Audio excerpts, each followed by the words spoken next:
you give us that corporate professionality that, consultant brings, but stay out of anything that's like really in like an intervention into, Yeah. how we feel, because we are afraid of, opening Mm. up, and then it's Yes. really hard to close. You are coming into this startup where, they're making lots of money.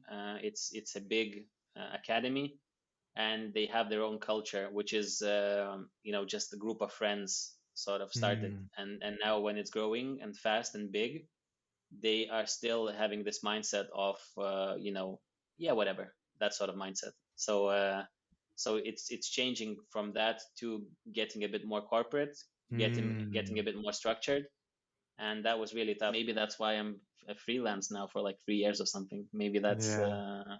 I enjoy building things. I enjoy having it my way.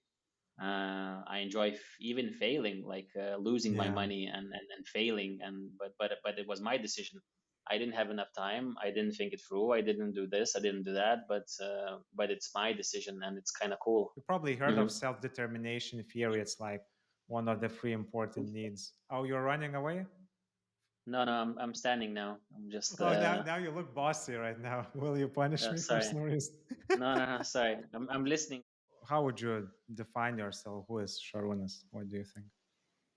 Like I've just turned 34, so I would describe myself as someone who is 34 first, because it's like recent.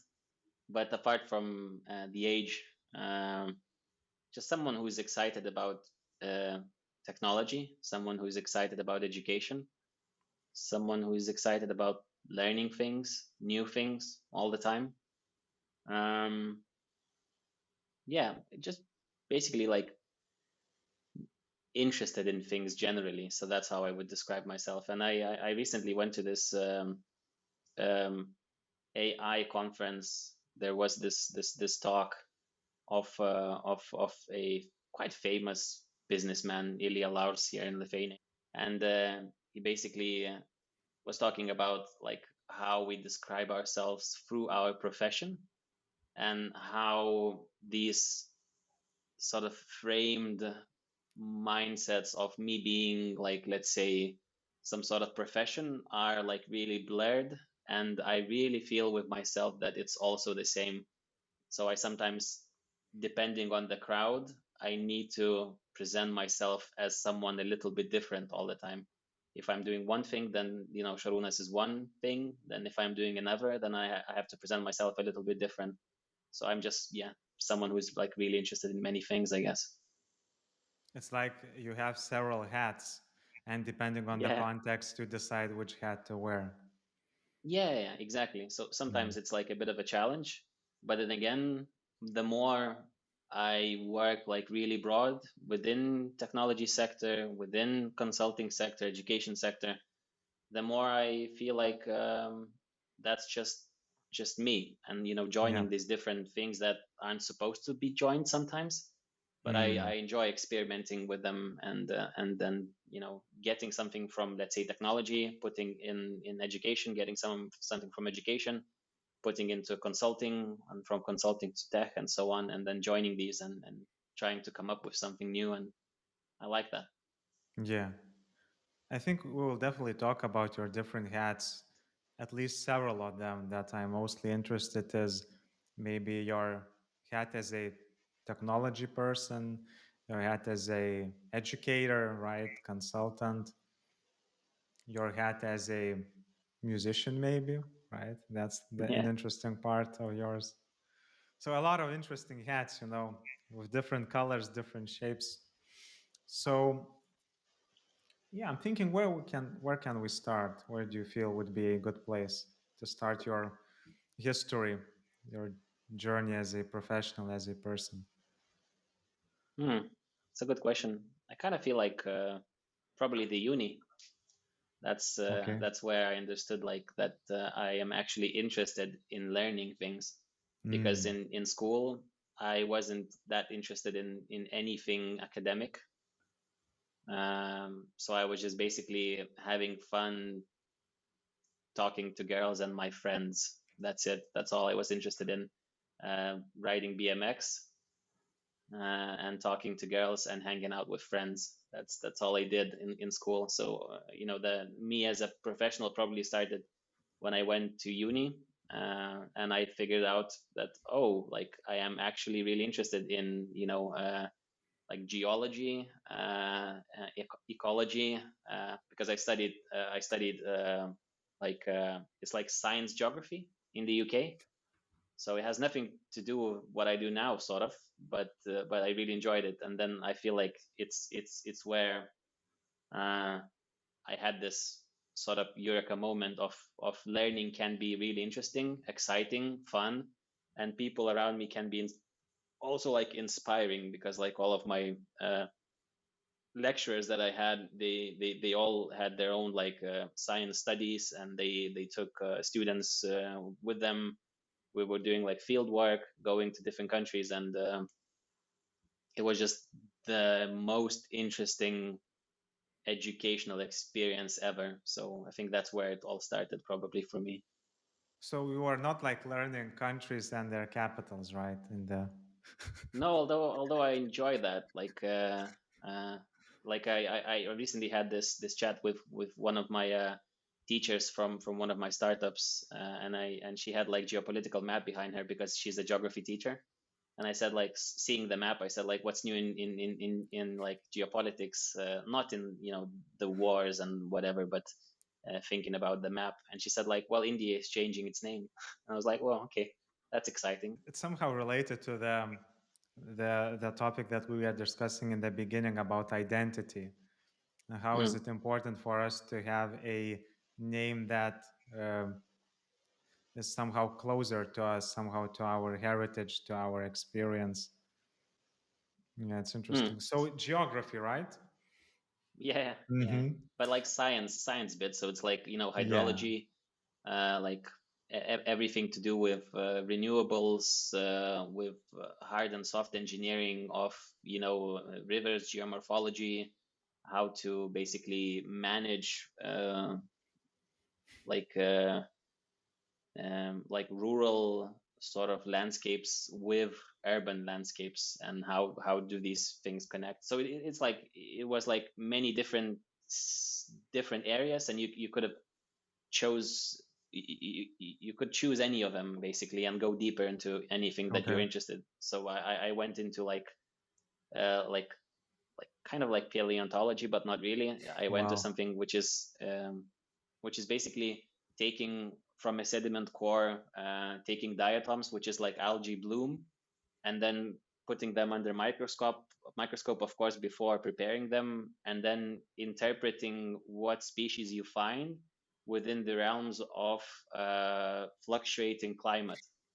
So Wow. when you take diatoms and then look them up through the microscope, and find species, you can see when it was marine species, when it was freshwater species, and then how like climate, let's say, Spain was underwater, then Spain was like open again, and then tens of thousands of years you can see this climate fluctuating. And then you take sediment, not sediment, but like, let's say, ice cores with isotopes, take pollen, not diatoms, and then correlate them, and you back up with other scientists your work, and then you see that it actually works. So it's like this is what I did for it's bachelor's, but it's called dissertation in the UK. Yeah. After 3 years you do this work, so I did that and I really enjoyed it. Mm. Yeah, it was super exciting actually. And I recently was googling places where I can go and look up for like some sort of ancient fossils, so I'm planning a trip to Oh look wow. for fossils. Yeah, That's it's very very interesting cool. what you're describing. It's like using nature as data and then extrapolating for that or developing theories of how basically the climate changed and developed in the throughout the years. Yeah, it's pretty cool. It's exciting. I mean, nature is amazing. Like you can like I don't know, you can somehow like yesterday I watched this cool video of a guy doing like 10 different levels of origami, and he was basically a mathematician but also someone who's doing origami. And you can, by just simply folding the paper, you can go as deep into mathematics as you want. because it's just like it's squares, it's shapes. It's like you have to prepare the paper, you have to fold it before you fold it, and it's like all maths, and it's exciting. How can anything be anything else, really? So yeah. So, what was about that boy from Klaipėda, right? That's where Oh yeah. you were born. What was about the boy who liked to ride a BMX, talk to girls, that he decided to first of all study geography, which is kind of rare in my estimation, and then second of all going to a different country, which was the United Kingdom, if I correct. Yeah, yeah. I'm just quite a few of the. It's a tough question, but like I think like quickly, my my way of thinking in that day was I want to be really independent. So I want to be somewhere where I can make my own decisions. So that was, me going to the UK. Um, but geography was basically me understanding that, throughout 12 years in school, I didn't really even think about what I want to do. Um, I guess I wasn't too into education back then, and I kind of missed that sort of timing where I really plan and invest in my future. And then I took a gap year, actually, straight after school. I worked for a year, and then I tried to think, like, what do I really like? And Hmm. I kind of just sort of realized that, I like nature a lot, and I just went with it, Hmm. like without any thinking of what I want to do in the future, but what I really like now. And it Yes. was geography. I was exciting about like National Geographic magazines, and I was reading them all the time. And yeah, if I knew that, maybe if I knew a bit more, I would have gone to like marine science, because I'm interested like in lots of in any water sports or anything to do with water. I'm excited. Uh, Biology under the water also, but still, yeah, geography. It was just me wanting to go outside of Lithuania, be independent, and just thinking I really like nature, so I might as well learn a little bit more. I'm not sure if anyone said that to you, but if let's say you told me that you are from like Australia or somewhere like that, and like someone who is a surfer, I wouldn't be Hmm. surprised because you have some kind of surfer archetype who is like relaxed, enjoys the Yeah. moment, very authentic, like spending time in the nature, spending time in the sea. And actually, you told me that you are now into surfing, right? Or something like that. Oh yeah, that's. So I mean, that's I interesting might. that it's going, Yeah. yeah, somewhere. Yeah, I might look relaxed, but there's quite a few responsibilities that I have these days, so I'm like quite tense as well. But yeah, I mean, I do enjoy like kite surfing. Like I took that Mm. recently. So I'm planning a trip to Thailand like in a couple of months. So there's a couple of weeks that I'm planning to do kite surfing there. It's I don't know. I think it's booming here in Lithuania. So a couple of my friends, like really good friends, are doing it. So I was like, yeah, okay, I'll try it. It was nothing to do with like, oh, like I really wanted to do this since whatever. I guess I hit that wave with everyone. Like, oh, this is something to do. And in Svensson in Lithuania is one of the best places to do it in anywhere. I've tried it in a couple of different places, when like Svensson is really really good. So yeah, I just kind of figured like, yeah, I want to try it, and I really enjoyed it. Mm. Anytime I do it, it's enjoyable. It's a little bit stressful if it's like really windy, because it's there's always a possibility of something going wrong. I have a couple of friends who had like some accidents, some major ones as well.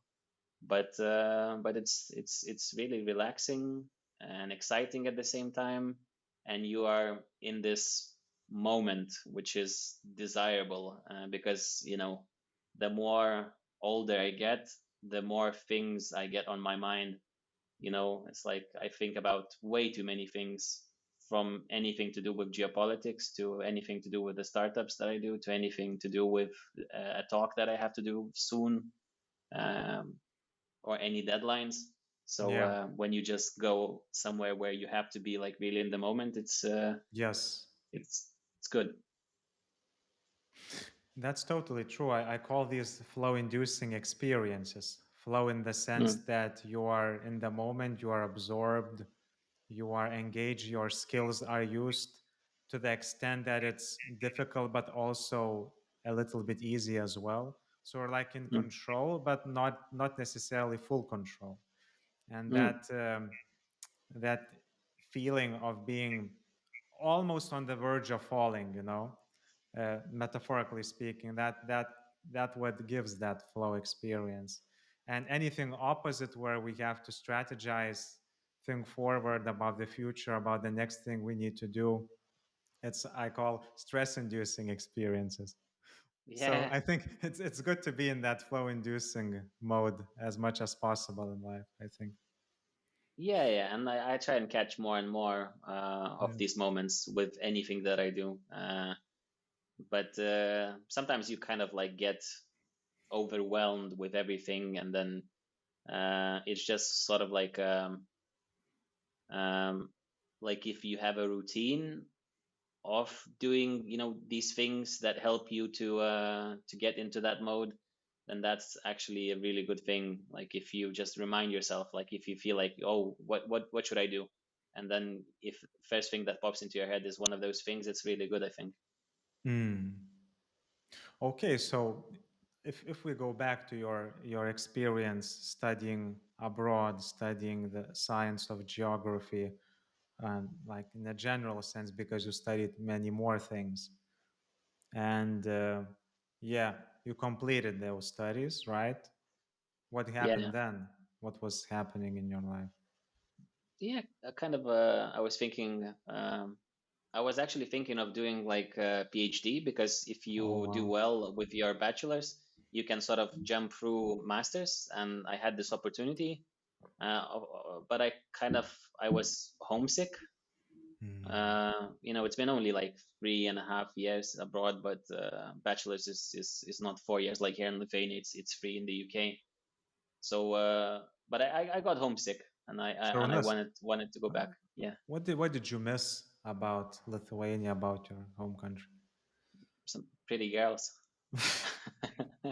So yeah, I mean, it's many things. It's just basically like I didn't feel uh, like the way I feel here in Lithuania. Like when I go out, any step that I take, I feel like it's like it's kind of a place to be for me. I feel welcome. Like any step that I take within the borders of Lithuania, I feel welcome. It's my I don't know. It's like it belongs to me in a way. It's like I feel proud. I feel you know, and and being abroad, I didn't have that feeling. I always felt like my accent is not English enough. People Hmm. ask me where I'm from. It's plus the UK was in that sort of time where everyone was like, "Whoa, there's really And lots where of did you study, foreigners." Sharuna? Sorry. What was Geography. the year? Yeah, what was the year? I mean, Oh yeah, sorry. It's like 2009, I think. Yeah, so that's the beginning of your studies, 2009. yeah, Okay, got it. yeah. And it was a time where like yeah, lots of foreigners in the UK, so kind of didn't. I mean, you felt welcome, but not like really, because Mm-hmm. like everyone was keeping to themselves. And I live with the UK friends of mine, my study buddies from my course, so we became really good friends. But still, like people like went into societies with let's say if you join a certain society like scuba diving, I joined, then you're kind of part of those friends, whatever the mixed crowd they are. Yeah. But outside, they're still the UK buddies where they hang out. And there's like I don't know, a Lithuanian community, any other country community, and then they hang out with them. And so I didn't feel like really welcome. So I kind of wanted that feeling of me being home. Hmm. That's what I enjoy here a lot. Like I don't know, this feeling of me being home. So if let's say studies was the first milestone of your professional life, and it feels that it's something really important because it set the stage for your love for nature and for learning, as you said. So what was like the second step, the second hat that you started developing, let's say after studies? What would be the next milestone we should explore? What do you think? Yeah, it's weird because like second step was like luck in a way, because I went into this NGO called School of Success, Sėkmės Mokykla, back in the Hmm. day when this word wasn't so devaluated.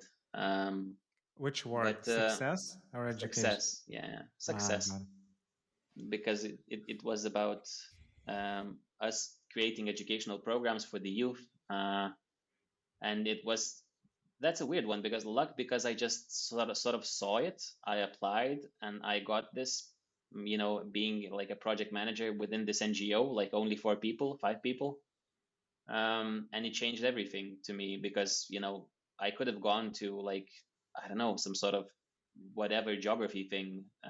I could have gone that way, but the educational professional part of me, who I am, is starting there basically. So straight after studies, 2012 ish. So yeah, it's more than 10 years now. 11 years I've been working in education now, in one way or another. So that was like luck, basically, getting into this NGO.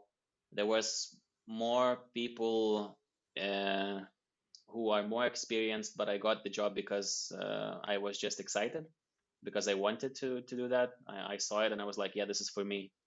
I didn't know anything. I couldn't perform really well. What I did there full time, I could probably do now. I don't know, like, probably. I'm not. Yeah, I don't want to somehow say like people are not competent enough when they're like younger, but Hmm. like from nowadays perspective, it seems like I could have done a bit more, I mean, you were but a young lad, yeah, you were learning things, yeah, figuring out without a lot of job experience, I guess. So, yeah. So, but yeah, I grew really a lot back there. So my colleagues, I still get in touch with them from time to time. They opened up democratic school, first democratic school in Lithuania. So we've been working on that together. But I was on the side trying to manage this NGO. so what was Um, the idea of the NGO? If you gave like a short description, yeah, what was the goal of the school and your role in that? yeah. It's basically informal education. So anything from leadership skills to emotional intellect to Hmm. public speaking, and we were basically working with 9 to 12 graders usually. Hmm. Got it. So we were going to schools. We were creating our own educational programs. We uh, we went to Morocco, climbed the Toubkal highest peak in North Africa, and raised money for boarding schools there, because girls from um, like, I think it's eighth form, they couldn't go to school anymore. So there was boarding schools, special boarding schools for them. So we did these like altruistic sort of deals, I guess. Um, Helped to raise money for building school in Sierra Leone. And yeah, so it's like different programs. Like practice week, we took kids to like a bank, and then they were shadowing other Hmm. workers and actually figuring out if they want to be in this banking world. Anything like assistant of the mayor of Vilnius back in the day, it was Zokas. So a kid was just assisting a mayor to realize, she didn't want to be a mayor. But it's like different programs for the youth. Basically, it's what we did for 5 years, I think. So it's like you were compensating what was missing, maybe in Lithuania, maybe in other countries, and missing in the sense, missing in those educational systems. So it's like was a beneficial space where people can improve additional skill set, or maybe even life skill set, right? Yeah, yeah. So yeah, like partly I was doing that for myself as well, and I was really enjoying it. But I really felt like we were making an impact because there was no such thing back in the day. So we Hmm. kind of figured out what could be interesting, what could be useful, and just did it. That's how we created programs basically. No one knew. And we just like, oh, okay, so maybe we have some professional lecturer who can do this. Yeah, maybe this program can work if we do it like this. Maybe we can add this. And then we just created Hmm. things out of scratch. Yeah. And it worked. Yeah. Hmm. And if I remember correctly, when we met in 2018 at a Mm. management consulting company, that was the point when you left that that Yeah. company, that NGO, I mean. Yeah. So what happened after all those Yeah. years? You decided to leave. Um, yeah. So for a couple of last years, I was the CEO of that NGO, but Hmm. basically, the universities entered the market and they started making like these programs for free to get traction. So we were still like, trying to make it a bit different, trying to do it like a better, but more work went into it, but less outcome we received. So it was like a challenge basically of Hmm. thinking if we keep doing this but we struggle, or we only write like European projects or like some Lithuanian I don't know, some sort of institutional projects and win them and then get financing and then do it a bit more, but then it Hmm. became a hassle of always struggling. And I was always surrounded by people who are in training, so Hmm. I couldn't escape in a way. So I just kind of felt natural of me getting into that and doing this NGO. I also did trainings, but with the youth. So I kind of like went from that side into like kind of felt natural, I guess, of not completely sinking with that ship, and taking a new adventure, which Yeah. was that consulting company that we both went to. Hmm. Yeah, it's interesting because at the point I remember that, yeah, you felt that it felt that you were really excited about this possibility to work as a Yeah, management consultant. yeah, And I remember I was surprised that, because I felt that you were doing very well at that company in yeah, the sense that you got trainings, you found your niche in a way. And then there was a moment when I opened up LinkedIn and noticed that, oh, Šarūnas is working in technology. I think yeah, I think that was the moment when I like yeah, maybe we are not talking for a while, I think, and I noticed that, oh, he's like working at a boot camp. What the hell, you know? And it was, interesting, that jump from being an educator, working NGOs, consulting companies, all about training, all about knowledge delivery. And then you get into a boot camp, which kind of makes sense because it's also education, right? But in a totally different sector. So help me understand that jump. I'm curious. yeah. I kind of like I still do training from time to time. I still Yes. do it. It's part of my income. It's part of what I enjoy. Part of what sort of makes me feel like on tip of my toes. So I have Hmm. to be a little bit stressed. It makes me a little bit excited, I guess. And But I guess back gives a then, little bit of flow, right? Then you are in the process. yeah. Also, but it's like yeah, it's like necessary to me to have that, so I'd be like really professional because I feel like I'm accountable to someone, Hmm. some company, to like a group of people who are now listening to me. So I have to be fresh basically, and I want to feel that feeling. But that back then, it was like I had quite a few trainings that didn't go well, at Hmm. least from my perspective, of me feeling good after them. And I had construction back home. I was like refurbishing my flat, So it was like stressed. So yeah, it was that sort of like I felt stressed outside of work, and then doing trainings. I got some really, again, from that perspective, bad clients who there's no bad clients really, but someone who doesn't want to be in the training session and you have to Mm. work with them whole day. Yeah. I guess I can consider as a bad client. So I had quite a few of those throughout like a couple of months, and it was like really we had some big clients where I had to trainings daily, Yeah. and if you do those daily things, you know what it feels like. So I just got basically overworked. I felt underpaid. I probably the consulting company might have felt like I don't deliver because I don't feel excited anymore. Yeah. So we had a couple of talks, and then I realized, yeah, no, it's like yeah, And it's I before want we to move on. before we jump into that moving on part, yeah, I think that's a topic that I would like to discuss about training nowadays, specifically corporate training, right? Hmm. So I will share my experience, understanding. Tell me what you think about this. In my view, what we did at that company, it's outdated as fuck. I mean, Yeah. that's like past century to me.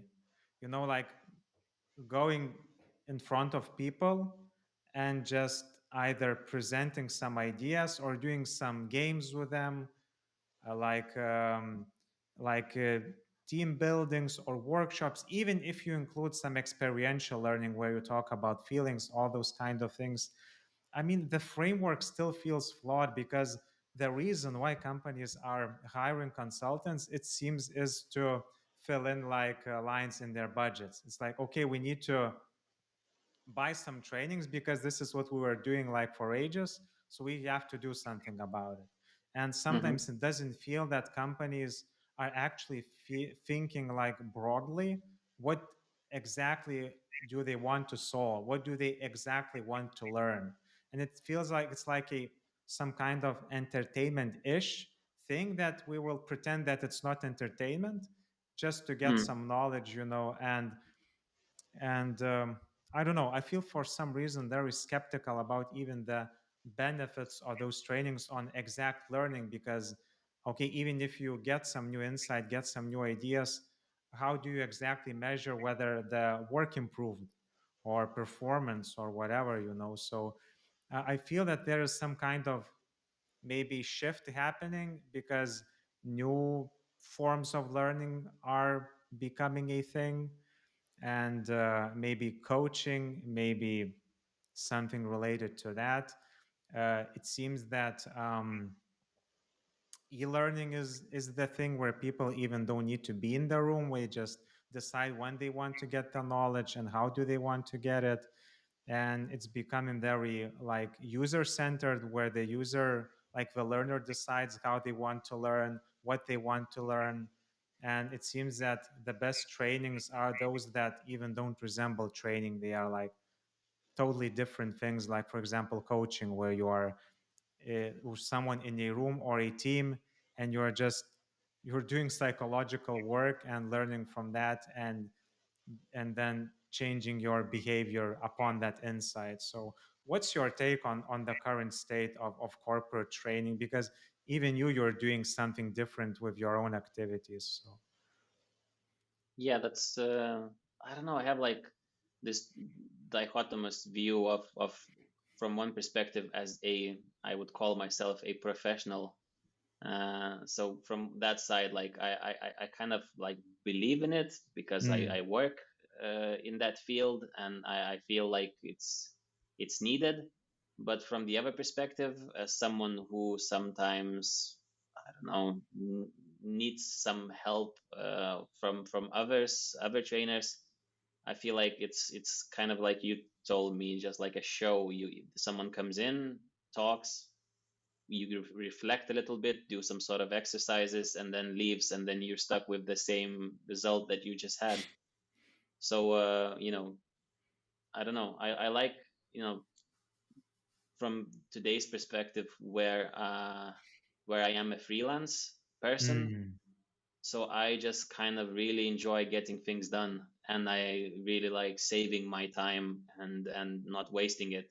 And I Mm. track what I do, and I reflect, and I try and see what's the most important task that I have to do. Mm. I plan. So, but but still, if you work with, let's say, in a startup, there's a couple of you, and then you spend little time of reflecting on whatever, and then you have these challenges of classical teamwork challenges, and Yeah. miscommunication and blah blah. So again, is it where you need a trainer or like a coach to come in and solve the problem, or can you do it yourself, and can you talk it out? Can you change those behaviors that are in the way of getting these results? Or so I don't know. So my perspective nowadays is I am skeptical of trainings, but I also believe in some of them. So I know some professionals that I really Yeah. respect, but Yes. there's so many bad apples that I just uh, And I feel like, yeah, it's yeah. annoying a little bit sometimes. But I don't know. Maybe you have something to reflect on. No, I mean, I'm not trying, unreasonably criticize an industry. I still feel that there are very objective reasons why maybe training is seems like more like entertainment and not maybe achieving results that it should be intended to achieve. I mean, if you are coming to learn how to drive a car, so you better have those skills because people's life depend on it, whether you are Mm, able to navigate roads, right? So yeah. I sometimes feel that there is that attitude missing in soft skills. I understand that it's maybe different, but you still, as a company, you think, okay, so what is the problem? What is like the aspect that we would like to improve on? Maybe it's communication, maybe it's emotional intelligence, and how you will know that these aspects change. Of course, you can do surveys, you can do like anecdotal talks, see just, okay, whether the feedback is good, not good, blah, blah, blah. But it still seems that it's just training for the training purposes, so to speak. And when it's presented like this, I don't mind. I mean, we go to theaters, we go to cinema, I mean, we go on hikes. So if the goal is to have a good time, so let's say we want to have a good time, let's not pretend that we're just trying to imitate learning when learning is actually about having a nice time together, so Mm, maybe I got that value, honesty of authenticity. And when I see something inauthentic, I'm struggling, which is why I feel that you are different, because you are to me very authentic. And yeah, so I'm not sure, what do you think about this?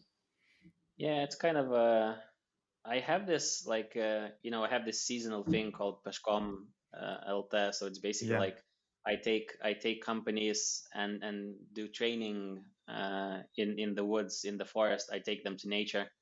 So it's a seasonal thing. It starts with the spring. It Hmm. peaks during summer, and I still have some sessions during fall, and then it's quiet. So when I do this, I get quite a few honest answers of I have two major questions: what are the challenges, and what is the outcome that you want? So I always ask this. I mean, it's probably every consultant does this. What are the challenges? What's the outcome? So whenever I ask it of the outcome, it's 90% we want to have fun, and they're being honest. So like, okay, so is there something that we have to agree on? Is there something that some behaviors that you want to change? Is there some intervention that we have to do? Is there something important that we want to talk Yes. about? So it's usually none of those things, because they just want to have spend that learning money on this experience of being together in nature. And Yes. just for the purpose of, oh yeah, well, we agreed on this also, they kind of talk a little bit, and I Yeah. facilitate that.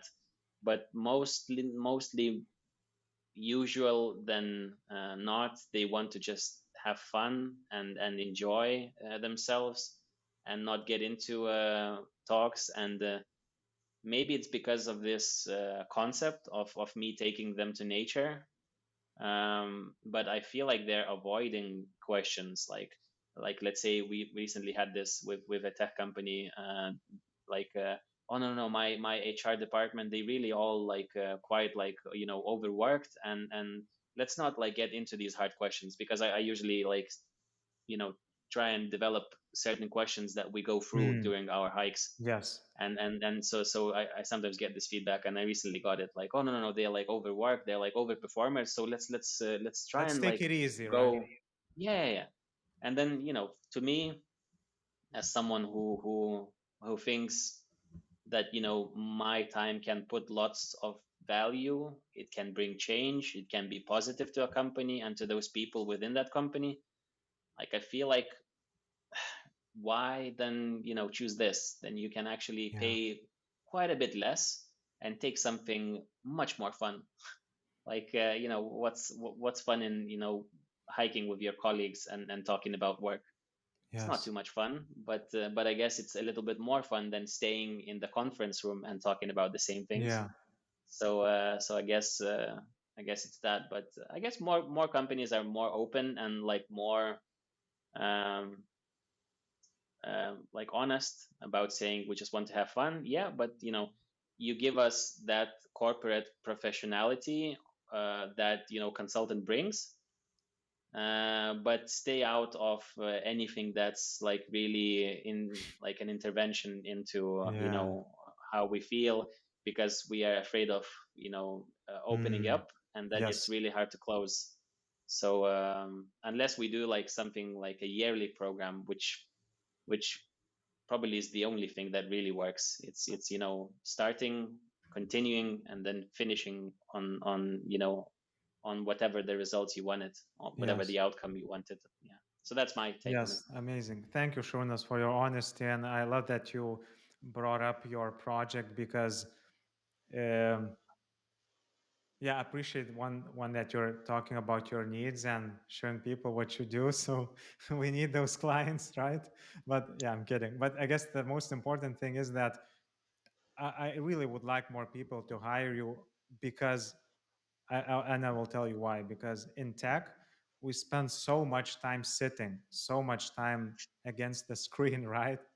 And Yeah. it feels that we are moving into a virtual reality. It seems that we are already in a virtual augmented reality age because we spend a lot of time on social media, which affects our state in the physical world. And what you're doing, it's like let's go out of this, right?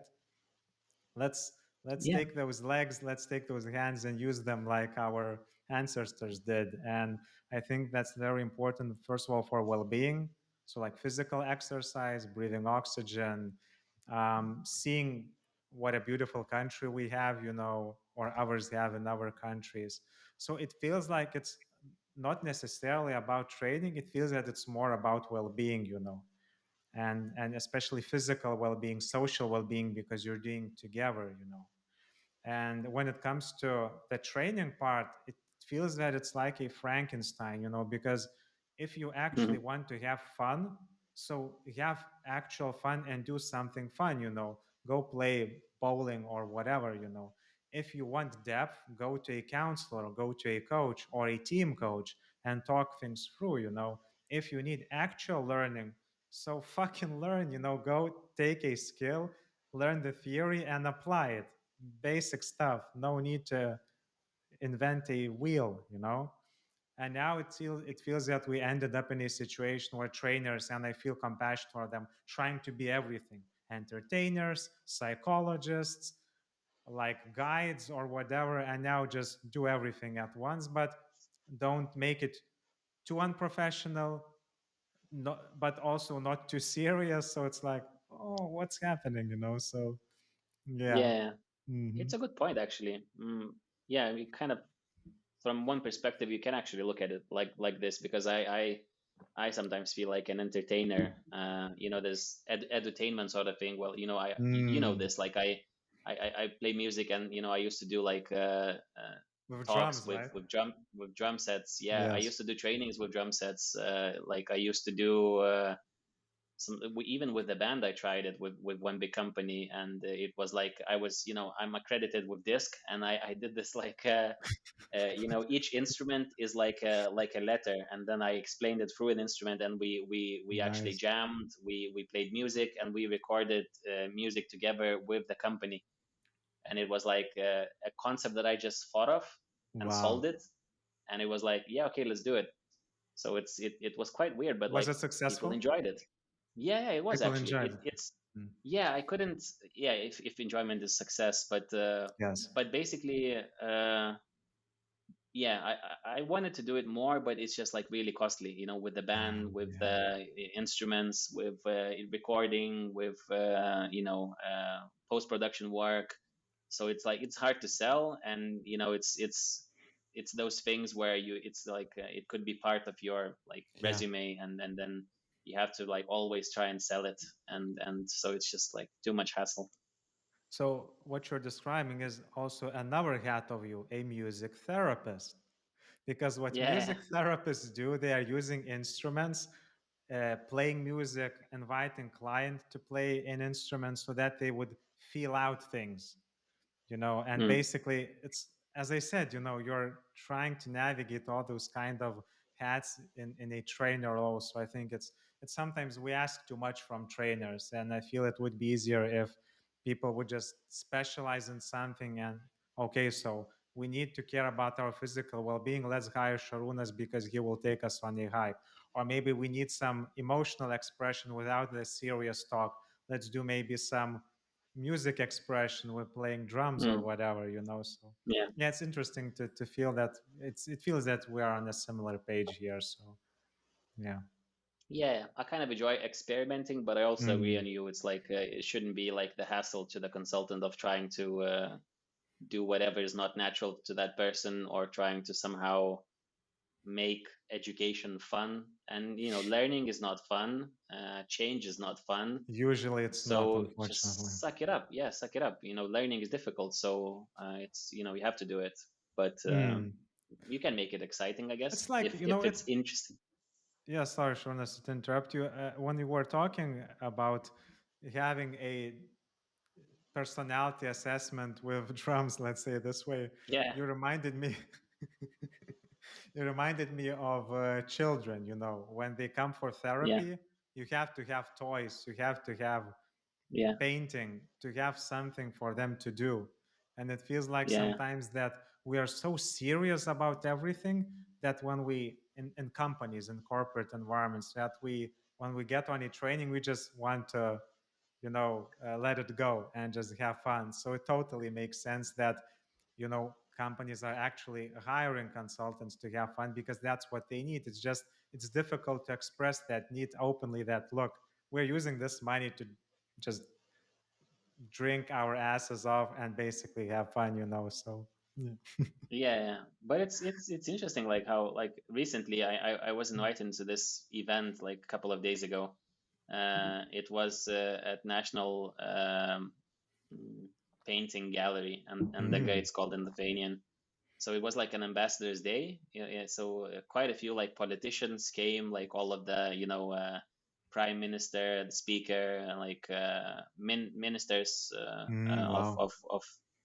So, anyways, but what I Big wanted to say people. is like, yeah, yeah, yeah, but what I wanted to say is everyone was like in a black tie, but there was the whole thing started with like a dancing routine. So it was like artists coming in on stage and showing their like Performing. Yeah. yeah, quite cool performance. I dance is one of my least favorite art forms, but I really enjoyed it. And after that there was a Did the singer that I politicians know. dance as well? No, no. No, they were like just Oh, basically being entertained. oh, I But see. I saw in them this excitement of Mm. them being professionals in their field, them being like really serious Yes. politicians, ambassadors, and so on. But whenever it's art, everyone is like up to their own interpretation, up to their own feelings of that day, and just like and you know, a girl came in that I know, and she was started playing with the loop station, and everyone was like, oh, now I'm interested again. It's like she started singing like some sort of like Lithuanian folk songs, and Mm. it was like really exciting, and everyone got like captured by this. And Yes. so whenever you take like art, music, dance, anything, like even these corporate people who seem like they're like really framed into being Yeah. just that professional, they open up. And it's kind Yes. of similar like with the hike as well. So they open up, oh, like, okay, I'm hiking now with, you know, with my CEO, and you know, Yes. we're having this experience together. We're sitting and it's cold, and we're having this MRI, like food rations, military, and we're listening to this music now together or something. So it's, I guess Yes. that kind of helps to to humanize Yeah. professionals a little bit in a way. But again, it's not our job to do that, but it kind of helps sometimes, I guess, if you sort of into that, trying different concepts and so on. Yeah. You know, in coaching and in general, I like the idea of overt contracts and covert contracts. And Mm. what do I mean by that is what we sometimes in relationships, we tend to not talk about our needs, but act them out. So, for example, I'm a company. At the core, we just want to have fun, but we are afraid to express that need. So we will put it like into a serious idea that we need to improve our communication, become like more self-aware, blah blah blah. So Yeah, it's a covert contract because actually they are not hiring a trainer, we are hiring an entertainer, but no one is talking about this. A similar yeah, thing in the relationships. Oh, I want to have a family, la la la, but actually you just want to have sex with someone, but you're not saying it, and both parties are doing something that they are not actually talking about, let's say, right? So that's covert contract. Whereas I'm yeah, appreciative of overt contracts where people just say what do they need exactly. And I think it would be much easier if companies would be, and I think that some of them are, and most of them are going to that direction or maybe hoping to get to that direction. What your experience says, just still difficult to be expressed that we are using money for fun and it's okay. We don't yeah, need a very serious rationale to have fun, you know. It's already yeah, good in itself, you know, and can be good in itself. So what do you think about yeah, this idea? yeah. I mean, feeling good is good enough. Yeah, exactly. Can be good enough, of course. Yeah, of course. I Yeah, mean, yeah, yeah, it makes sense. yeah. I guess the last idea I wanted to say, just a very strange association I had when you were talking about personality assessment using drums. I'm still Yeah. fascinated about this idea. I felt that, yeah, and I thought about physical activity. So, and for some reason, I got the idea what about we use pole dancing for training? Why not? For example, you invite politicians and okay, let's have Yeah. some fun, you know, because that would be very overt to me. So, yeah, but Yeah, whatever. that would be a casual night out for them. Personality assessment using pole dancing. Okay, this move Yeah. represents D and this move represents I. Yeah, it could work. Yeah, okay. Okay, so what about those boot camps? We had a big X course now, so let's go back. So how did you end up in tech? Basically, that's what I'm asking. Oh yeah. That was like quite of a turn when I reflect now. Mm, I didn't expect that from myself as well. But I don't know, after being a little bit burnt out and didn't feel comfortable being a trainer or just a trainer for some yeah. reason. I felt like I was, you know, a bit different from the usual. You know, not I don't enjoy, you know, the because like a proper trainer, which I, you know, think, you know, it's a great job and a title for yourself, but Mm, just somehow it's too official. It's too I don't know. Like I didn't feel comfortable of being a trainer when I, you know, stopped a training session because I felt me. and like it kind of felt like two different, like me training and me straight after is two different people.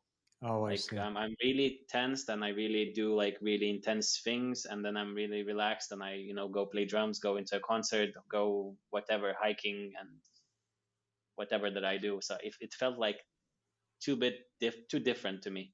Do you So feel the I same kind of, about peshkom? Because it feels it's different for that context. no, it's Yeah. definitely a part of me. Like I go Yeah. into the woods and I feel like I'm here now, and Yes. I bring these Got it. people here as well, and I enjoy it. If you don't, I don't really even care too much, because that's That's your that's the problem. experience, and it's up to you.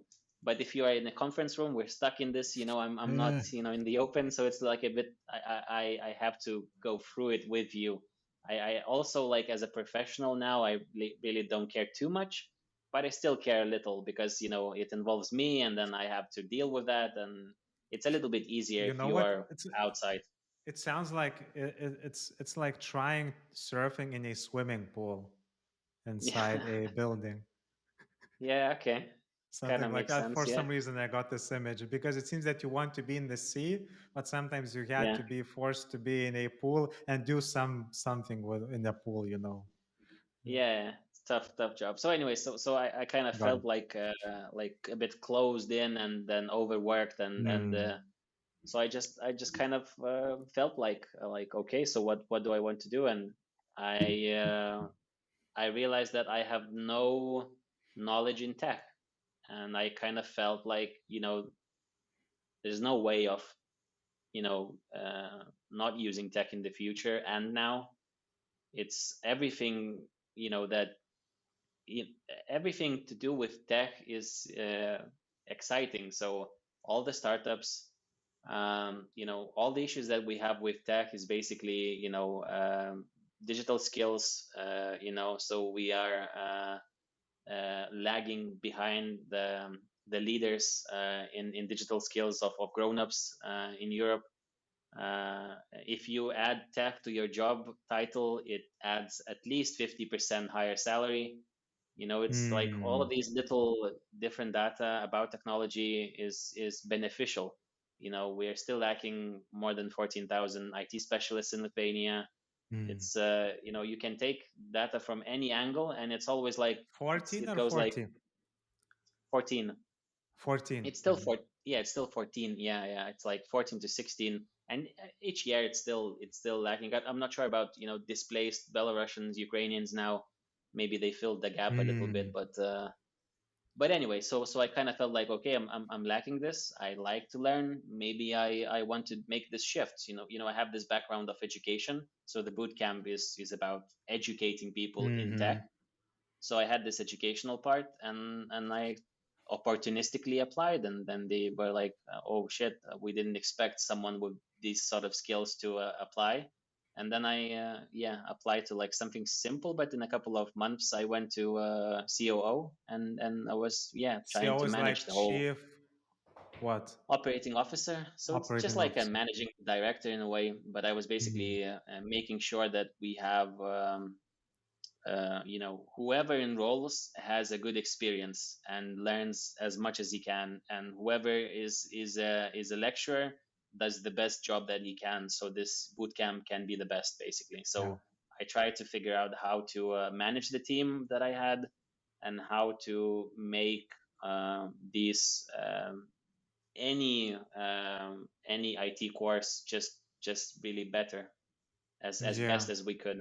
So all of the through the lecturer experience, to students experience, to workers experience. So I try to make all of these corrections through the organizational structure, to culture, to everything, really. So yeah, Mm. and I enjoyed it. It was tough, but I enjoyed it. So I did that for a couple of years, and What I was tough I about it? learned myself. Hmm? What was tough about it? Quite a few things. I mean, you are coming into this startup where they're making lots of money. It's a big academy, and they have their own culture, which is just a group of friends sort of started. Mm. And now when it's growing and fast and big, they are still having this mindset of yeah, whatever, that sort of mindset. So So it's changing from that to getting a bit more corporate, getting a bit more structured. And that was really tough, bringing ideas on how meetings should be held, how accountable should we be to who, and what is okay to do and what isn't, Yeah. what feedback is okay and why are we not actually having any feedback from students, like how Mm. often we send that to students, and what do we do with Yes. the feedback, when do we say goodbye to a lecturer if he's or she's not doing a good job, and Mm. how do we find another one who is actually capable, Yeah. how do we deal with the governmental grants, Mm. and where we spend the money. So it's like managing all these things, which were like really tough. If it was only up to me, I'd say like it would be quite simple, but when you have to deal Yes. with the people who are in the old culture of the way of doing things, then it's just stuck. And you are Yeah. basically, do I have the power of changing it, or do I have to bring these ideas, and then you say yes or no? And then Yeah. if you do all the work, bring the idea, and you get the no, and then it kind of, I have only a couple of attempts of those sorts until I Yes. say like I'm moving to somewhere else actually. So that's what I was dealing with. Interesting. But it was really good experience, and I was learning constantly within this changing of the organization to actually IT. I was studying courses, and I was really enjoying it. Hmm. You remind me of the Lithuanian saying, and I will do now a very uh, rash translation, jumping from wolf to a bear, which basically Hmm. means running from one difficulty to encounter an even bigger one. Yeah. And when you were describing, when you were describing your experience of being constrained as a trainer, being one in the training environment, and being very like more freedom, more relaxed outside the training environment, it felt that you were overworked and you wanted a difference, but somehow you ended up in something similar when your efforts eventually were not appreciated enough, like your efforts were not appreciated sometimes in a training environment. So it sounds like there Yeah. is a relationship between the two. Yeah. I didn't reflect on it like that, Hmm. but yeah, it kind of makes sense when you think about it. It's like there's always a challenge wherever you deal with anything. Um, but yeah, I guess maybe that's why I'm a freelance now for like 3 years or something. Maybe that's Yeah. I enjoy building things. I enjoy having it my way. I enjoy even failing, like losing my Yeah. money and failing. And but it was my decision. I didn't have enough time. I didn't think it through. I didn't do this. I didn't do that. But it's my decision, and it's kind of cool. And also, or like co-founding. Again, Yes. it's like, okay, so I do my part. Do you do your part? Okay, now we have an argument. And so it's like, Yeah. but it's yeah, but I enjoy it quite a bit more than being like under some sort of company's Yeah. umbrella, Constraints. Yeah. Our culture. yeah. Yeah. Yeah. It totally makes sense because uh, I have a hobby being a researcher, a very strange hobby to Yeah. have. But Yeah. I study well-being of tech professionals, and I think it's universal for everyone, but especially for tech people, is the importance of autonomy. And when I Mm, mean autonomy, is I mean psychological autonomy. When you feel that you have a decision power, that you feel that you can decide for yourself what work formats are good for you, what mm, people to work for are good for you, what products are good for you to work on. And when people feel autonomous, they feel much more intrinsic motivation, like things just come out, they are more productive, they perform better, they are more engaged. It's like a mm, key factor, you know. You probably heard of mm. self-determination theory. It's like one of the three important needs. Oh, you're running away? No, I'm standing now. I'm just Oh, now you look bossy right now. Will you punish me for sorry. some reason? No, sorry. I'm listening, but It's okay. it's been a while. I'm sitting, so now if you don't mind, I'll stand a No, I little bit. don't, because now we're looking from above to down, so Same. it's Oh, is it? intimidating. No. Yeah. No, I'll it's do it like come that. closer. It's even Yeah. worse. Sorry. I have attachment issues. Yeah. Sorry, I'm No kidding. worries. So, yeah, so what I was talking about. You were reflecting on IT people having an autonomy, Yeah, enjoying that exactly. Yeah. autonomy, Yeah. So what you're and describing, it seems that you feel more autonomous nowadays. yeah, and I enjoy it as well. I do understand Mm. this need. It's quite also like you know, you have this autonomy, but you have this, you know, there's again, it's the same saying from the wolf to the bear. It kind of works here as well, because you have this stress of you know, making money, and Yeah. any decision that you do, whether it's good or bad, is up to you. And you know, if you're in a company, there's that sort of, even if it's false, but sense of security of you Yeah. know, always having a constant paycheck. So this autonomy of investing your money, losing your money, gaining money Yeah. is nice in freelance, but you risk more, but you gain more, I guess. Yes. But I'm still dealing with that stress of, you know, there's you know, sometimes like you're doing like really well, and you know, there's some months where you're like, whoa, this is like really quiet, and you know what's happening now. Yep. And if you do like really well, obviously you invest into your other, like, you know, things that you do. And then if you invest too much, if you lose that, you know, some sort of, like, let's say startup that, you know, you spend like 10K, 20K or even more, Yeah. and then you feel like, well, okay, so I kind of made that and I spent it there, but then that thing is not making anything, so it's just basically a Yes. waste. So Yes. you're But dealing with that. But that's being an entrepreneur, basically what you're describing. And what I like about entrepreneurs, that their resilience and risk taking, and you definitely mm, need to have this. And when you're dealing with big companies, big sums of money, venture capital, money becomes very relative.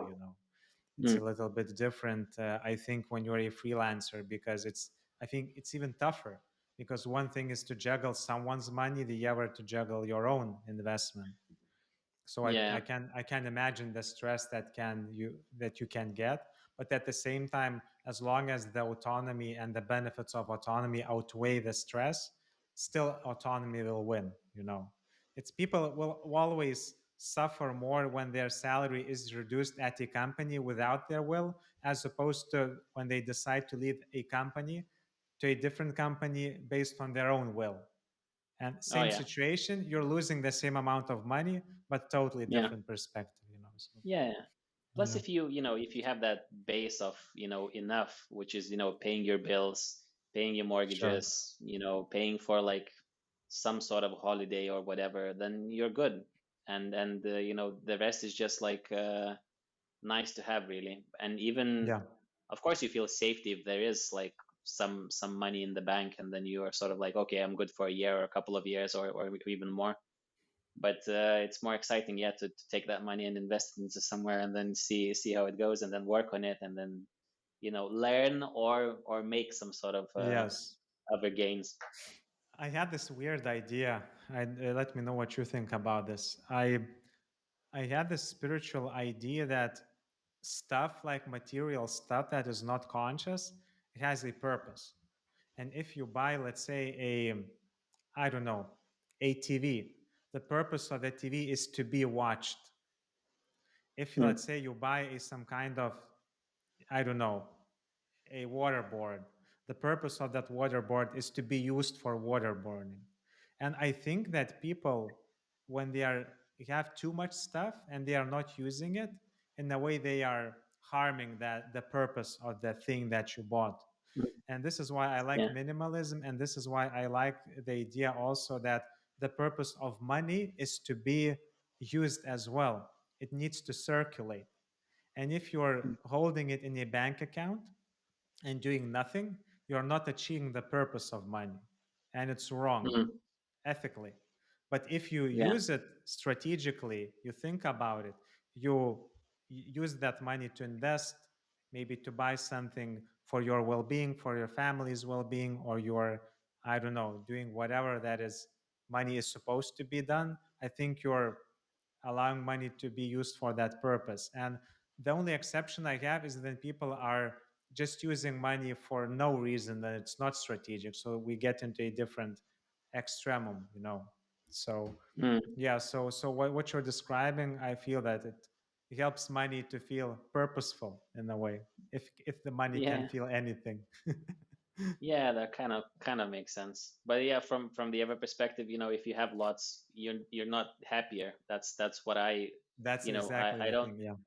Yeah. I have so much more than I had, years ago, but I don't feel much happier if I have Mm. much more. It doesn't correlate, which is surprising. I didn't think it was gonna be that way. Yeah. It's like, yeah, so you have an apartment, so you're looking for another one to buy. So Mm. when you have a couple, then you want a house, and then you want a nicer car, and then maybe like, oh, why don't I have a Tesla?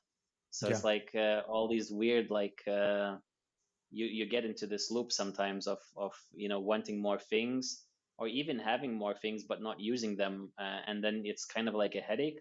Oh yeah, but I have to like somehow prepare this flat for someone to come in to actually rent it. So it's just a hassle, and I have to like really look after it, and there's this mortgage. It's not big, but I still have to pay it.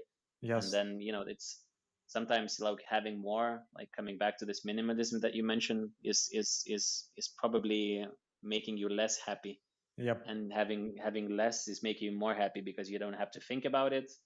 If you do simple things, it's usually more gaining, like spiritually, physically.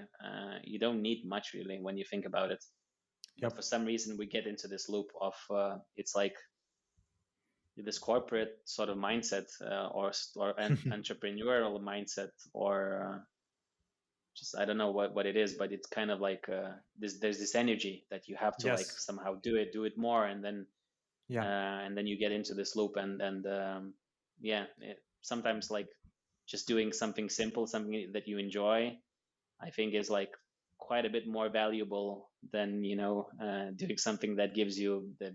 biggest return of money Yep. or your investment or anything else. Yeah, yeah, I think I understand what you mean by the word corporate mindset. And I guess I have two ideas of corporate mindset. So one that I appreciate and one that I don't. And I guess the one that I don't appreciate is then companies become greedy and they are not investing and they're just trying, Mm, to earn as much as possible to give much more for the investors. And that's basically it, but nothing for the employees essentially. And I have this criticism of banks nowadays. mm, Of understand that's a different sector. You have to have a pillow, but still, And then there's a different mindset where you're actually, that's the entrepreneurial one. When you're looking for ways how to learn through money juggling in a way, just investing, reinvesting, failing, or learning from that, stepping up, doing it again. That's mm, something that I learned recently after having some conversations with entrepreneurs. And I guess I just wanted to say that I guess that autonomous entrepreneurial mindset that you have, that energy that you have, it's much more for well-being as opposed to when you are trying to be very safe and just like constrained in a way what we discussed before. So mm. Yeah, makes sense. yep, yep. And I guess also one more thing that I wanted to say is about happiness, because research shows that we have a set point of happiness. And basically, if your set point is 6 or 7 out of 10, if you go above, you will always go down because that's your homeostasis. Yeah. So sometimes it even doesn't make sense to be too happy because your organism will find ways to make you unhappy about these things. Which is why it makes sense to experience positive pain like in exercise, hiking, doing anything sports like, risk taking, because in a way you're reducing your dopamine, but then your organism needs to go back. It's Mm, like you always need to think how to take risks, how to do something, adventurous, difficult, physically or psychologically, so that you would maintain that threshold a little bit above. Like yeah. I mean, if you go too much above with dopamine, you will go down. If you make sure to go down, you will go up. That's the idea. Yeah. Okay. Interesting way of thinking. Yeah. Yeah, yeah. Okay, so Sharunas, there are still some things that I wanted to talk to you about. You have some activities that you're doing right now in tech. So which ones are you feel the most important that we should discuss? because all of them seem important to me and interesting. Yeah, I mean, now what I have on my plate is a couple of startups. So one, I'm the co-founder of Moxliukas. It's like an app for students where you can basically train for an actual upcoming exam. So it's for 11th to 12th graders now, but it So might it's be for for national maturity exams, you mean? exactly, yeah. It's like Okay. if it's the UK, it's like GCSEs. If it's Lithuania, it's like valstybiniai brandos egzaminai. We have like changes in these exams. So 11th graders are actually taking exams next year. Got it. So yeah, we have teachers. They are creating this formal curriculum for them, and these are basically like it's like test based learning process. So where you basically take real exam questions from like let's say last year or like No 10 pole years ago. dancing, no drums. No, but it's Oh, like that's sad. some of it is like gamified a little bit. Like it's not just multiple choice, but you learn by just basically getting multiple choice and then getting feedback. This is not the right answer because this is blah blah blah blah, and it's like everything like history, maths, physics, chemistry, Sounds like IT, any. Duolingo a little bit. Yeah, it's inspired by a little bit, Yeah. yeah, but it's basically for real, for getting more prepared for real exams here in Yeah. Lithuania. But it might go anywhere else really. But yeah, so this is like it takes quite a bit of time daily. So it's I guess it's one of the priorities of mine. So it's three people, two developers and me. So two developers, one front end, one back end, and What tech do you I'm in use? this. I think it was one, but now it's on React. I think they switched, so they're changing it a bit now. It was on something else before. I need to double check actually now, or it was React, or it's changed to Flutter. No, I think it's React now. So, Maybe React anyways, but Native? probably yeah. Yeah, yeah. So like my So mobile so version of React, yeah. yeah. So yeah, two developers and myself and lots of teachers now. And we're basically like kind of like kicking it off. So like lots of grinding now, getting it. Our idea is to get into any school kids pocket because it's an app, so it's an easy to use, it's cheap to use, and it's fun to use compared I to will use training it for an myself. exam. I want to cover those basics because Yeah, I almost forgot everything what I yeah. learned at school. Yeah, it sounds Yeah, interesting. yeah. So I do use it now, like after work, because I just got so excited of getting better results on like geography. So it's like it's quite fun. It's just you get questions and you get multiple choice and you just sort of Amazing. you know it's pretty cool. Unless you do like maths or physics, then it's like you get like Not cool anymore. 40%. Yeah, you get 40% and you get like, oh shit, it's like I'm not doing well. But yeah, again, it's a reminder of you to actually spend some time of refreshing your knowledge. Amazing. um yeah, so it's quite a bit of work with this. I think Sharunas, to interrupt you a little bit, I think you can Yeah, even target their parents. yeah, And the yeah. thing is, and I have a very short story because I have a sister. She's older than me. She has a kid, and she is so obsessed about his learning that she is doing Mm, everything with him. He's like a fifth yeah, grader right now.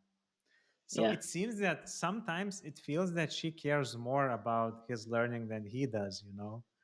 And he's That's like, the truth. and she's like doing everything, but like, I mean everything Yeah, together like a team, you know. yeah. And she I cares a truly lot about believe. his Yeah, marks. So I yeah, sometimes yeah. feel that maybe parents needed more for some reason. Yeah, Yeah. that's for sure. I mean, Yeah. even I sometimes feel like I care about their exams more than they do. Even if I don't know them, they're just like I see the stats of them like whenever it's like a Ah, holiday, whenever it's something, just like nothing. So I feel like, well, okay, even I was like spending some time on actually studying, and these kids weren't. So it's like, yeah, it's interesting. it's it's parents mostly. It's about who's the decision maker as well Yeah. financially. So we have to target B2C, which is kind of a student through like via TikTok, via Instagram, but also we have to go to straight to the mother, to the father, Yeah. of looking credible, of showing that Mm-hmm. this makes sense, of going to like national education institution, Yes. Ministry of Education, and saying like, this is it, this is what we do, like make us like an official choice, whatever, Yeah. of something. So we're going Yeah. all these ways now. We're trying, be to school, be to government, Beat and everything. B2C, be to everything. Yeah. So it's a grind now, and that's the way of the startup. So we'll see where it goes now. It's probably going to peak soon because the 11th grade exams are soon, and it's usually like 1 month before subscriptions go up. But we're trying to do like subscriptions of at least like half a year, so they are Good. constantly learning and then giving us the revenue throughout the at least half of the year. But yeah, it's exciting.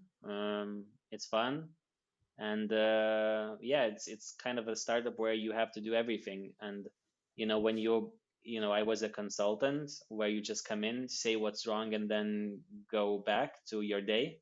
Yeah. And now you're like, well, this is really wrong, and then you're stuck like writing 24/7, social right? media. Yeah, and stuck writing social media posts, stuck doing something which is like an admin panel, something really repetitive, something really it could be done by someone. And I'm not I'm not saying like I'm this like very important person, but someone with less little skill set, but I do it because I have to. Yes. And that's the startup in a way, so I I kind of mean, enjoy it. that's why It's it's humbling. important to have a team, because now you're like a one-man show. You're like the CEO, the product manager, the salesperson, the face, all things Yeah, included in a way. Yeah. yeah. Yeah, so it's like it's challenging, but yeah, Moxliukas, it's something that I bet quite a bit on because I spend Got it. lots of time on it. Got it. And so yeah, fingers crossed that it will be okay, and then this year will show us that it's worth spending more time next year. I will So try it, hopefully. Šarūnas. You have a Yeah, client. yeah. If I like, if I will not be disappointed by the user experience, I will use it. Yeah, well, we'll get you like a Moxliukas code so you can use it Oh, for wow, thank you. yeah, no worries. So yeah, so it's this app, but I'm also What like else? the CEO of EdTech Lithuania. So it's like an umbrella initiative of joining these sort of startups here in Lithuania. So we're doing these like events now, called Educated. We recently did one, AI in education, before scaling your startup abroad. And on December we will do one that's called building bridges in the EdTech ecosystem. So we're inviting all the ministers and all the institutional people to this event, and talking about basically building bridges. So that's EdTech Lithuania. So we like visit you know um, like other countries. We recently went to Show London with different educational startups, and had like a stand there. Uh, Also recently went to Israel, like a year ago. Before, yeah. Yeah, before we signed the memorandum of understanding with them. So we started the cooperation. We might have a specialized EdTech accelerator in Lithuania. So we're working on that quite a bit with the Ministry of um, Economy and Innovation. So it's like it's quite a few things happening there. Quite a lot, right? Yeah, but yeah, we're doing our part, and we'll see where it goes. So hopefully, it's not something that for me personally brings like lots of money, but it's something that I feel like someone has to do it, and I kind of enjoy doing it, and and feel like it's important in a way, and feel this sense of uh, some sort of like an achievement in a way, that it is for Yes. Lithuania, for education, for the change that we're looking for. So even with little steps that I do, I feel like I do my Yeah. part at least. So I quite enjoy it. So yeah, I'm the CEO of that association, um, and yeah, there's quite a bit there actually, politically, and then I with can all the imagine. edtech startups, and yeah, but it's fun.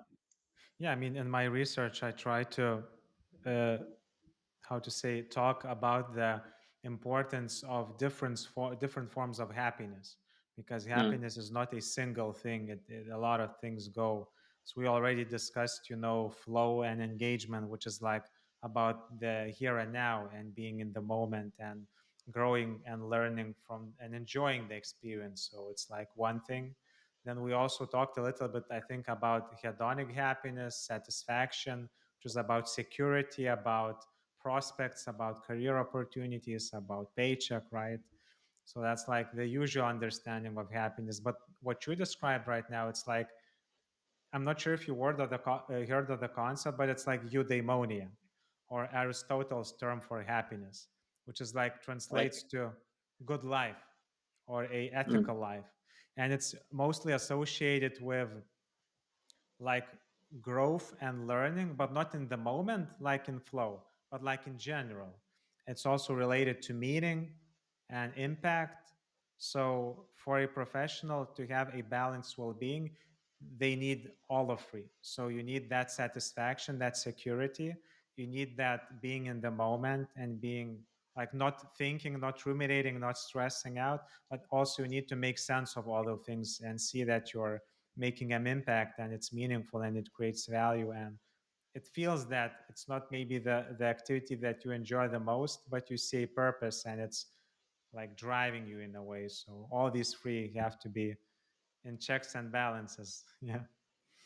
yeah, of course, if you yeah, overdo one or the other, then you sort of feel that disbalance, and Yep. that Yep. yeah, I've been there, and sometimes like double check if I'm like in the right place. So I really do like this, if I spend like lots of time on this, then I feel like, okay, so what's how do I feel about this, what's the outcome of this? So I'm as tracking my time whilst working. Yep. So I'm really trying to double check where do I spend my time, and what it brings back to me, and Yes. personally, or like financially even. So yeah, that Yes, makes and sense, all what of these. and what research shows is that mental health is different for well-being, different from well-being. So if your mental health is suffering, someone is burned out, stressed out, it will reduce satisfaction, and reduce other forms of well-being, to be honest. Which is why it's important to separate these two, because you can be happy, but your health can be at odds, because in a way you're like, okay, I lead a meaningful life. I have those flow inducing experiences, but my health is not good, So it's important Yeah, to cover that, as a basic, as a fundamental, so to speak. yeah, yeah, Yeah. in a Maslow way. Kind of, yeah. Okay, so Moxliukas, like the app that you mentioned, Yeah, EdTech. By the way, who yeah, can join association. EdTech? Or what's the membership policy? Yeah, we've actually recently opened it up to international communities as well. So it's basically edtech companies, edtech enthusiasts, and yeah, even corporate. But we have to double check through the board. So the admission is basically comes through me. Then we deliver the form, they sign it, and then I basically go to the board, and then we decide whether that goes through or not. Can So that's, individuals join as yeah, yeah, physical people? individuals as well. It's like I call them tech enthusiasts. So we have a couple. We have Vladas Lašas from Litban. He's one of the Lithuanian business angel community people who is investing a lot in edtechs. Martinas Kanzaras also from Litban, again Lithuanian business angel community. So yeah, yeah, individuals and companies as well. And can anyone from the street join if they want to belong to a something bigger than them? Not necessarily Oh, big people like Vladas or something like that. yeah, only if they're good looking. Good. I'm So joking. so Yeah, because but you're not yeah. accepting me, I'm not good looking enough, right? No. Anyone can. Yeah, yeah, of course. And yeah, you're good looking. So So when you will and accept me, because I'm still waiting for my application to be processed. oh, really? You I can. Did you? I think I applied like in the beginning, like Really? 1 year ago, 2 years ago. I don't Was remember. that me being the CEO already or not? You were, yes. Oh, okay. Sorry about that. Yeah. So before, like individually, it was like enthusiast without any like sort of formal being in the association. So Yeah. like now, what we have now is basically like we were under the Global Lithuanian Leaders Initiative, so administration was through them. And like only like a month ago, we opened up an official association, Ah, and we have now like official board, got it. official documents. So before that was basically Lithuanian ethics, someone who is Yes. like Lithuanian ethics. So now, yeah, we can actually go through if you are up for it. Yeah, I'm still waiting. I'm still a candidate. Maybe I'll Yeah. be I'll be successful one day. Yeah, I'll try and mark it on my Trello, and then I'll let you know. Yeah, I mean, I also care about education. I don't remember if I told you, but my parents are teachers. Of course, Yeah, they are yeah. retired right now, but my mother worked in prison. Really? So, I yeah, didn't know and that. and it's tough because in Alytus, uh, the the school that was supposed to provide education Mm, for the prison system, it was connected, like dissembled and connected to the professional school, vocational school in Alytus. And now it's tough because they are going through this transformation, and it seems that they don't understand the culture of the prison system, how people learn. And there needs to be some flexibility, and they don't understand this.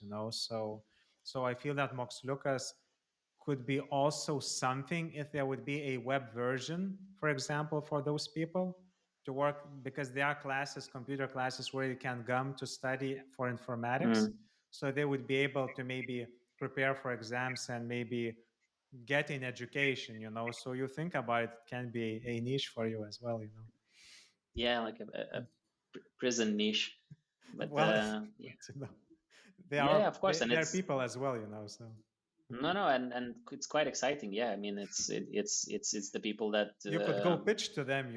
It would be a learning experience for you, I'm sure. yeah, I had this like weird idea of actually going to like a prison to do some sort of like Oh, I don't really? know, a talk or like a discussion. Yeah, yeah. I think like Interesting. I have a few friends who went to prison, and I kind of in a way I relate to the people there. They just we all made the wrong choices, but they're the ones who actually sort of made them a little bit more or a lot more or got caught. So from my perspective, they're like there's no difference, and we should like invest and probably even more, because I mean it's a tough situation to be in, and there's, from my perspective at least, there should be some sort of not like a, I don't know, like some sort of strategy of more compassion, more Hmm. you know involvement, or Some there kind of shouldn't be a second tag. chance. Yeah. Yeah, but also there shouldn't be like a tag, like, or that tag should be like rebranded. Like there's nothing Yeah. wrong of you being into prison unless you're like a politician and you took bribes, and then it's really hard to become a politician again who are trustworthy. So it's, I mean, I do get that, but it's a bit of a different situation from just some simple person who just sort of And smuggled drugs or whatever. even for that, maybe not necessarily politicians, but I'm not sure if you saw or knew about the Fire Festival. There was a Fire documentary. festival. Oh, so Mm, I will tell you briefly. So there was a fire festival. I think it was in like, I don't remember the year exactly, but they were planning to do a big Bahamas festival where you can, yeah, a lot of influencers are invited, a lot of music influencers, music shows, all this kind of big show that, and it cost a lot, and they were trying to deliver. And I will not tell you what happened because I don't want to spoil this, but yeah, when you see this documentary either on Netflix or on Hulu, you will realize why I'm sharing you this, because it will be related to what we discussed right now. So I will not okay, spoil it, but Fire yeah, Festival, if you want to learn how people can do a lot of mistakes and like rise up. I like phoenixes from that. So that's the documentary. Okay, feel intrigued. It's like a good cliffhanger. Yeah. Yeah, thanks. Sure. Okay. So still feel that we have some time for some additional other activities. So if you want to name what else is on your plate in addition to EdTech Yeah, Lithuania, to Moxliukas, what else is yeah. on your So plate? the main, I guess the main things that I do is Moxliukas, EdTech Lithuania, and then TechSavvy. So these Hmm. three are the main ones What is usually, and TechSavvy? and the consulting. TechSavvy is basically like trainings for corporate folk, for someone who is in business but is not tech. Yeah. So we do trainings for them to improve their digital skills, basically. So With drums? we no drums, Oh, but yeah, but boring. basically IT people giving trainings to business people.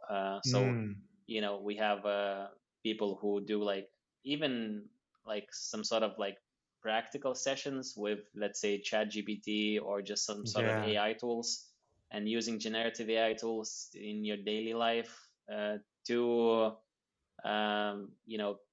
talking about like fintech, how to digitize the entire sector, the Yes. entire business, the cybersecurity, some basics of cybersecurity for your company and for yourself. Very So serious. it's like, yeah, so it's like different speakers, and we have different programs now. So it's yeah, it's another thing that we kicked off recently, quite recently actually, only like half a year ago. So we have Mm. yeah, a couple of programs running, and we're doing more now. So yeah, I'm excited. So Amazing. I'm doing that, and again myself Wow. talking a little bit more about digitization and how it affects educational sector, how it and doing the analogy to any other sector basically with their discussion together with me. And so I do quite a bit of talks for some reason nowadays, like like each week at least I get A invited talker. into some sort of, yeah, Big each week I talker. get invited. Yeah, big talker. Yeah, I get invited into to talk about like whatever Amazing. digitization in yeah. So that's another part, but basically yeah, free projects and training. So Yes. Amazing. main Not to activities. mention your presence on having a radio show. Oh yeah, I forgot that. I mean, it's more like me on a Saturday morning with a cup of coffee, going through different Yes. technology news, and Yeah. then trying to pick up whatever is like interesting, and then writing it, and then recording it, and then it's on Žinių radijas, on news Nice. radio in Lithuania, and it's Yes. like a quick overview, like a 5 minute sort of Mm. thing. So and it's I guess for my personal amusement the most, because I do this research and I Yeah. feel accountable, so I have to do it like well, and then I cherry pick whatever is exciting. Okay, Sharon, I see that our time is running out a little bit. I usually at the end like to have some space for reflection, see Mm. what was the biggest moments for you. Big is a big word, but anything that stuck in your mind, stuck in your heart, something that you will think afterwards. What do you think was the most important learning experiences for you or reflections today? Yeah.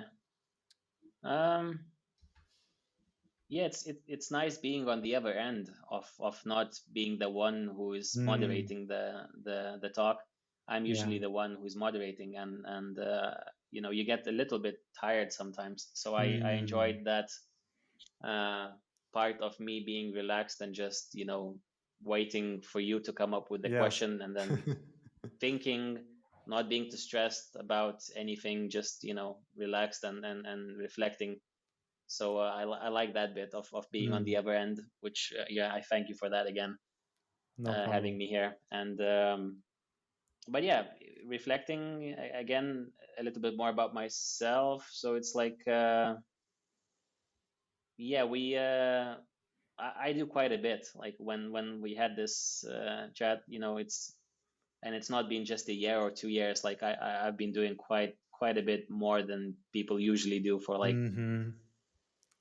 more than 5 years probably. Yeah. Yeah. So yeah, I guess it's not too minimalist of myself, but I need to